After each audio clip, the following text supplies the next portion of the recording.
a month-long plastic-free challenge for the month of February. If you have not signed up, I would encourage you to do so. The plastic-free challenge is online, and there are tons of actions to choose from, things that may work for you and your household, figuring out little ways that you can make a difference every day. All of our impacts will add up over the month, and I'm really excited to see what we happen to do. Thanks, everybody.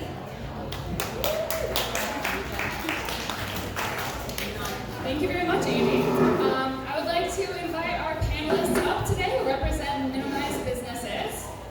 You guys can go ahead and come up here. I'll read all your bios out for everyone.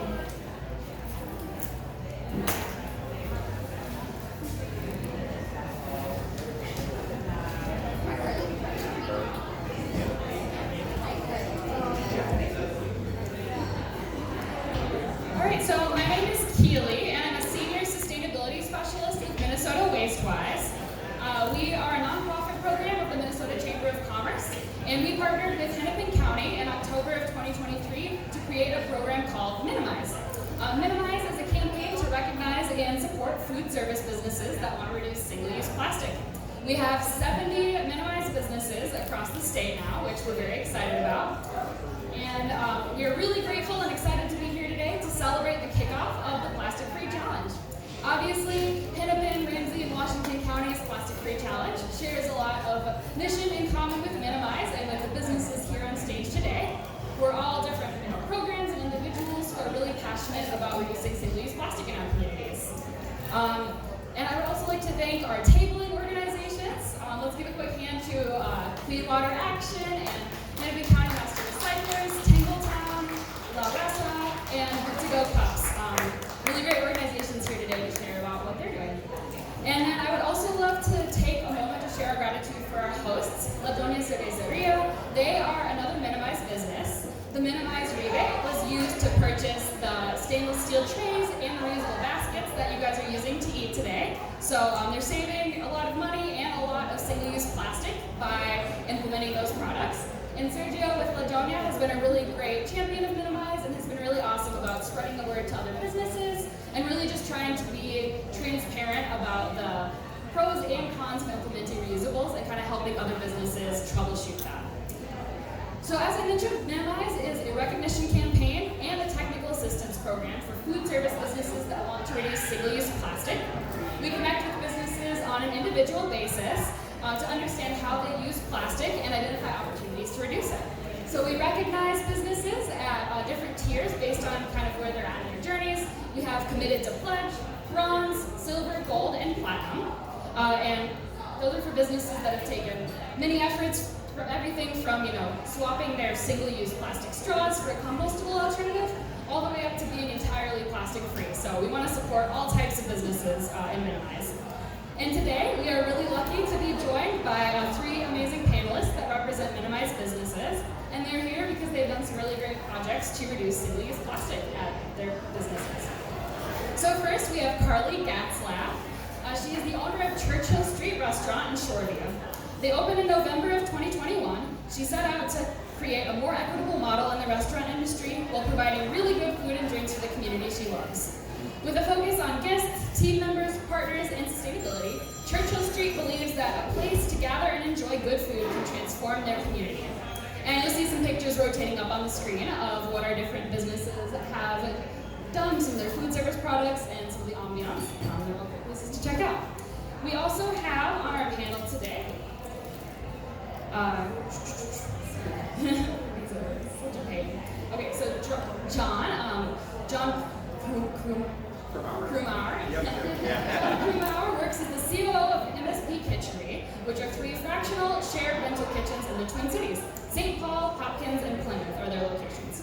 You'll also find him working with his wife in Nikkolette's Macarons, a French macaron maker with locations in Plymouth and St. Paul, Minnesota. John is passionate about entrepreneurship and helping others succeed. He also loves to travel, spend time with his wife, and collect wine. And John has referred a lot of new MNimize businesses to me through MSP Kitchery, so we're very grateful to him for that. And then we have Andy Petran. He is the owner of Twin Cities Berry Company, a research and production farm located in Isanti, Minnesota.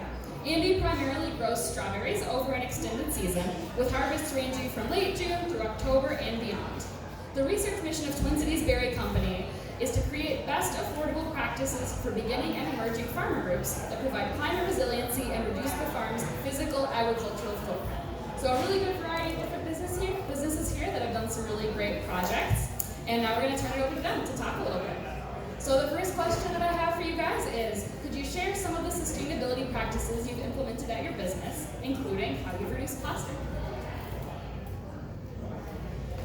Yeah, so personally there's a couple ways I could answer this question, either from like the agricultural production standpoint and then also the commercial food distribution standpoint. And I think I'll just start just with the farming aspect, that may be a little bit more interesting. You know, plastics in farming is a really big issue. It's kind of a lesser evil type of situation, or a pick your poison situation, because plastics every single year, when you use them in an agricultural purpose, a lot of times you have to dump it every single year, and even after they're removed from the field, you have these macroplastics that still stay in the field.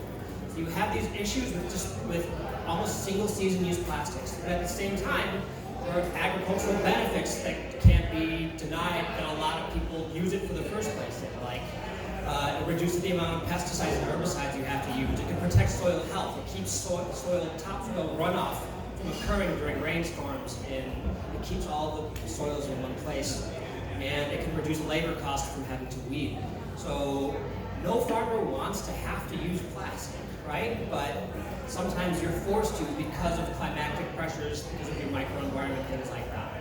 So ways that we've been trying to shift towards using less plastic on our farm is, like what Keely was saying, we're reducing our physical footprint, so we're developing practices to do high-density strawberry production.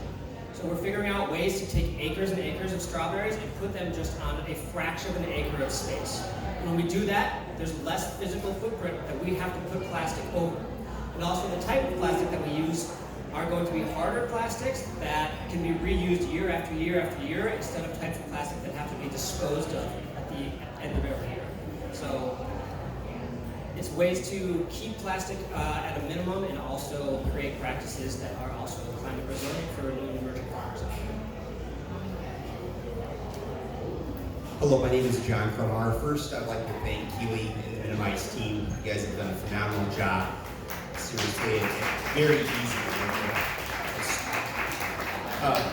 So to tell you just briefly about us, we own MSP Kitchenery. We have 3 rental kitchens, one in Hopkins, one in St. Paul, and one in Plymouth. We're actively about to acquire another one as well. And what we do is we help small businesses start their food ideas and their dreams. And so we have about 60 different food entrepreneurs that are in our different kitchens. And they're behind Nikkolette's Macarons, who's my wife. We have a store in Plymouth, and we have a store in St. Paul for Nikkolette's Macarons as well. And all we do is French macarons, gluten-free French macarons. Some of the things that we've solved for, one big thing that we were seeing was a lot of waste that was occurring, especially with our caterers and especially with our wholesale accounts. You know, typically what you do is you drop off this bakery box, they take it and they offload it, they put it in their case or their refrigerator, and then they throw it away. But what we did is we came to them and said, listen, what if we had another solution? A solution that would help you preserve the cookie, be able to stack the cookie up, and reduce waste all at the same time. A triple win across the board, and that's what's in it for you. And we've been delighted at how responsive these folks have been with us. They've like, absolutely, let's do it. And so now we have rotations when we go to our catering, our larger caterers, as well as wholesale accounts that we deliver to, that they just give us our empty caterers, we rewash them, we fill them back up with macarons, and we drop them off as well. So that's on the Nikkolette's Macaron side. On the other side, the MSP Kitchenery side, we get to see and help incubate small, awesome businesses all day long. And so what we do is we're always trying to educate them, hey, there might be a different way. There might be a different way to be able to save money for yourself there might be a way for you to help the environment all at the same time. Would you be interested? And again, I want to thank the MNimize team because they have been so awesome to deal with. Anytime I send anyone over to Keely, she's on it instantaneously in her team, and it's just been a pleasure. Thanks for having me. I feel like my answer is not as sexy, but we're a restaurant, and restaurants in general have tons and tons of plastic waste. Opening when we did with the pandemic, takeout and things like that was a big part of our plan, which we knew going in, but we also knew going in that one of our main focuses was sustainability, and to have as small of a footprint as possible is just one of our opening values.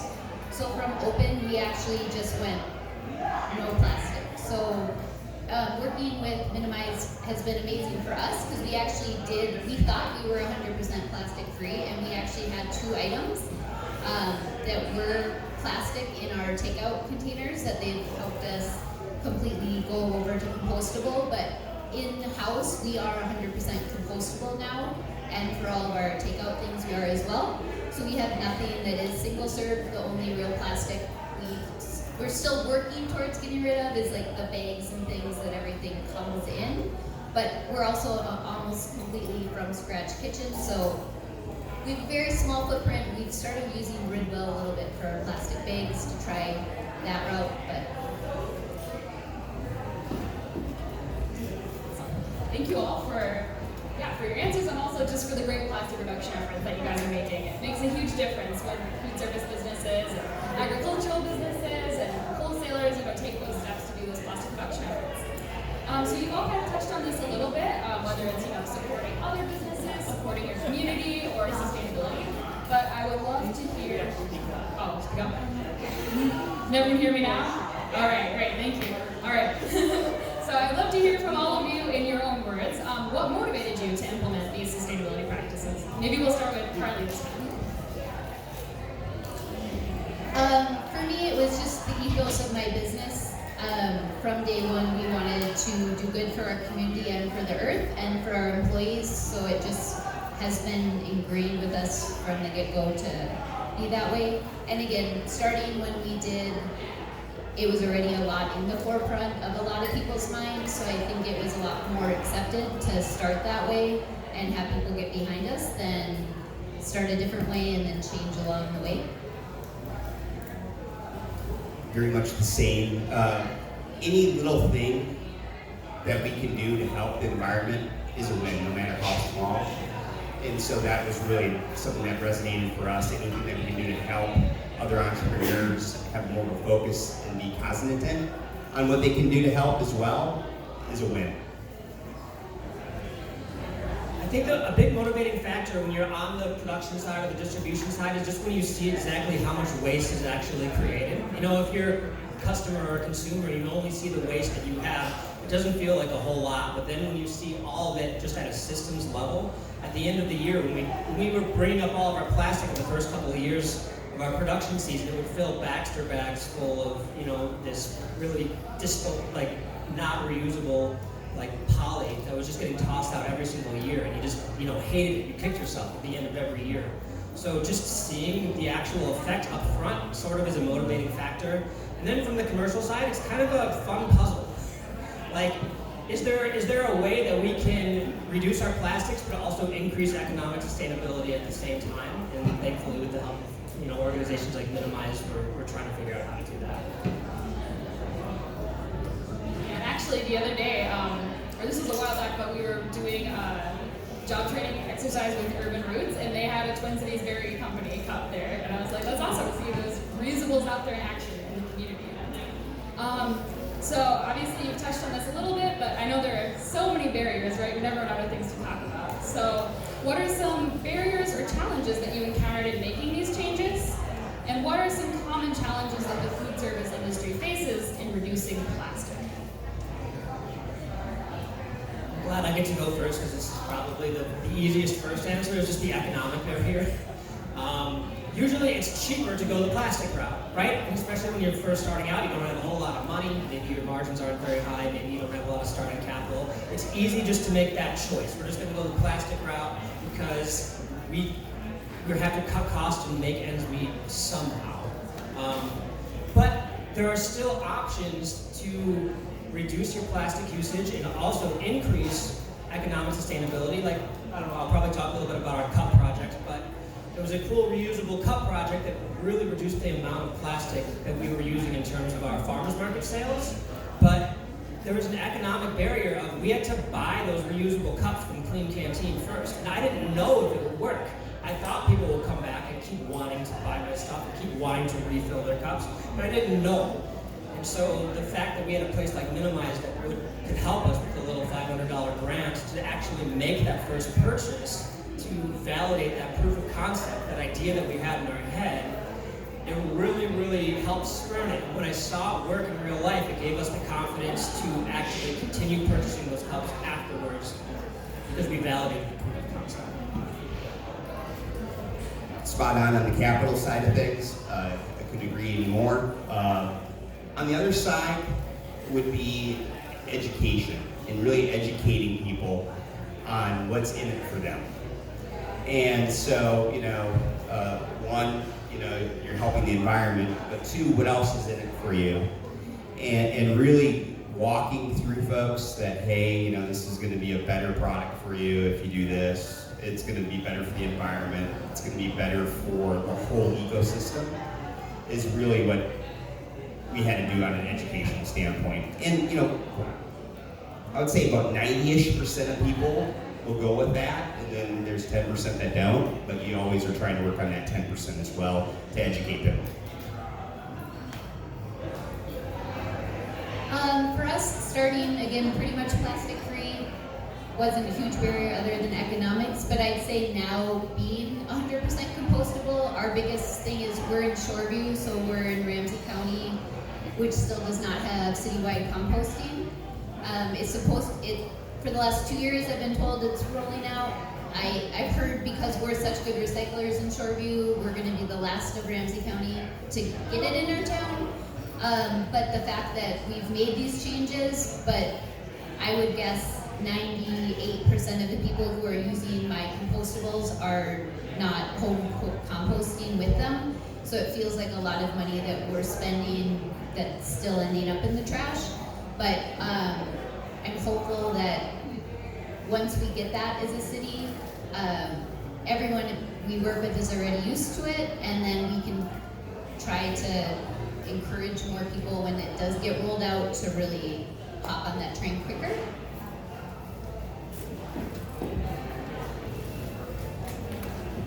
So a lot of people here are, either Plastic Free Challenge members or just interested in learning more about plastic reduction in the community. And supporting low plastic businesses is obviously a huge way to do that. So how can community members support businesses that are making efforts to reduce plastic? For us, it's just come in and enjoy our food and ambiance.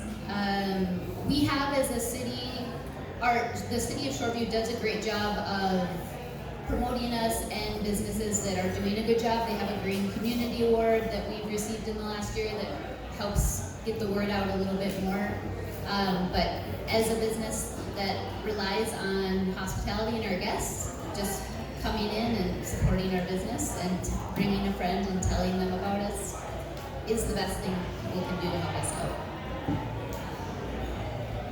Same, yeah. I don't know if I could put it any more eloquent than that. If you can come check us out, we have a place in St. Paul, we have a place in Plymouth. We sell Nadia cakes, we sell Surdix, we sell in a number of other places here in town. But just supporting us by voting with your pocketbook. Yeah, I'd imagine it's sort of difficult as a consumer sometimes to know which businesses to support in terms of, how they use their plastic and whether or not they support plastic-free challenge practices. So I guess I'd recommend just to check with places like MNimize, where instead of scouring the internet yourselves or having to go, visit every single institution, you can go to a place, a central database. Even just like MNimize's Instagram feed that I've scrolled through before, you can just scroll and then they just highlight different businesses and they'll give you really good ideas of places to go to and visit and support with your dollars. Like, all of us here are 67 other businesses that are a part of the program right now. So yeah, I mean, just use your own dollars, and then also use MNimize as a reference point for that. Yeah, so what they said, definitely go check out MNimize businesses in your community at MNimize.org, which is MNimize.org. We have a great map of businesses across the state that are making efforts to reduce plastic. And these 3 businesses represented on stage are all totally worth checking out. They're awesome. And if you know other food service businesses in your community that you think would benefit from MNimize participation, definitely let them know about the program and the opportunities that are available through MNimize. So we wanted to open it up briefly if there are any audience questions for our panelists.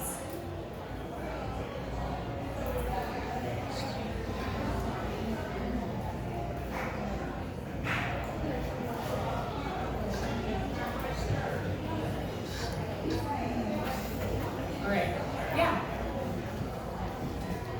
I wish this didn't have a cord, otherwise I'd bring it to you. Yeah. I wish with a lot of businesses I could bring my container and get that filled up rather than use my own container. Are there laws against that, or is that something that's possible to do?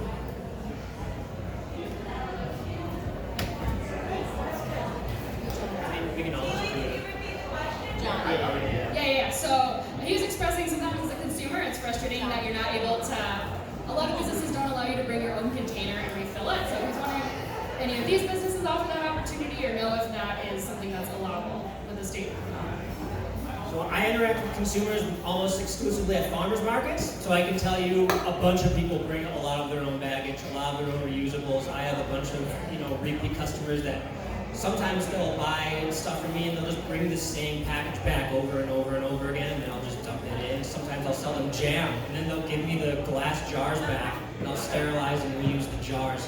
So at least at the farmers market space, maybe a little bit more looser regulatory-wise, but I'll let these guys handle the other aspects. For us, you can just come in, pick what you want, and we'll put it in any container that you wish.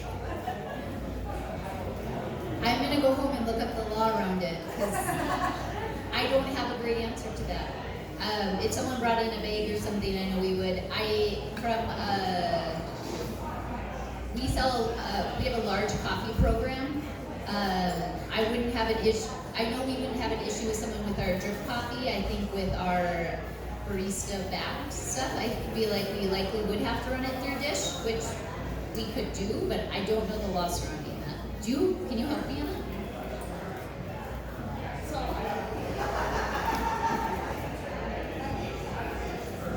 We're working on a resource right now actually for helping businesses and consumers understand the food code in Minnesota. So I'm in the process of still researching that and diving into that more. But my understanding was that consumers can fill their own container if a restaurant doesn't want to do that. So if I brought my own reusable Tupperware to a restaurant and I had leftover food, I could scoop that in there. That'd be totally legal. But if the restaurant doesn't want to refill my reusable to-go container, they're not required to.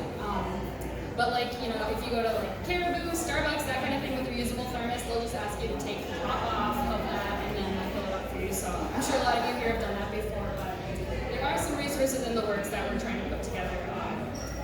About that. Was there another question? I'm wondering what resonates well with employees. Great question. So the question was, what resonates well with their employees when it comes to sustainability? So what resonates well in terms of our reduction of plastic? I'd say I only have 2, but my main employee, who is our field manager, he volunteered to do farmers markets, and I know that he was a big fan of the cup program that we used. And I think when you're transparent about your missions and your values and your priorities in terms of how you want to reduce plastic usage, it can attract the right type of people to apply to try to work for you.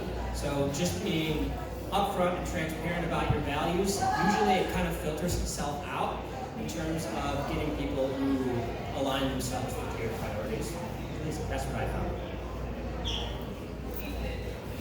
Nikkolette's done a phenomenal job at getting the right talent on board of her organization.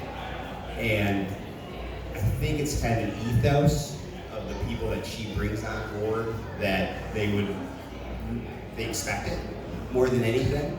And they want to work for a partner that is doing those types of things. With us, a lot of our best and long-term employees all came to us for ethos. So I can specifically think of 5 people who have been with me since open, and all of them have made huge strides to help us do even better on things. I think it's a really great way to retain employees because it's giving them leadership opportunities and ownership over parts of the business that otherwise they might not. How I had mentioned that we started doing Ridwell, I had one employee that she was always on, we had beautiful compostable cups and they all come in plastic bags. She was like, every single day, Carly, I'm taking these out. Like, is there anything we can do? I'm like, yeah, I recycle all of those at home. Like, let's just start going that route. But for us, employee retention is our #1 way to be a better business, and having the ethos behind it and people that care about it, it's a huge win for us in both cases. Well, thank you so much to Carly, John, and Andy for sharing your insights about single-use plastic reduction in food service. Let's give them a round of applause. So thank you to everyone who came to this tonight. We have this space here until 6:30, and at 6:20, we're going to be announcing the winners of the giveaways from Tangletown Neighborhood Association and from Clean Water Action over there. So stick around if you are in the drawing for those. We'll be announcing those winners. As a friendly reminder, in the Plastic-Free Challenge, those of you who are registered, you can select 5 ongoing actions and 5 one-time actions. 5 daily challenge actions and 5 one-time actions.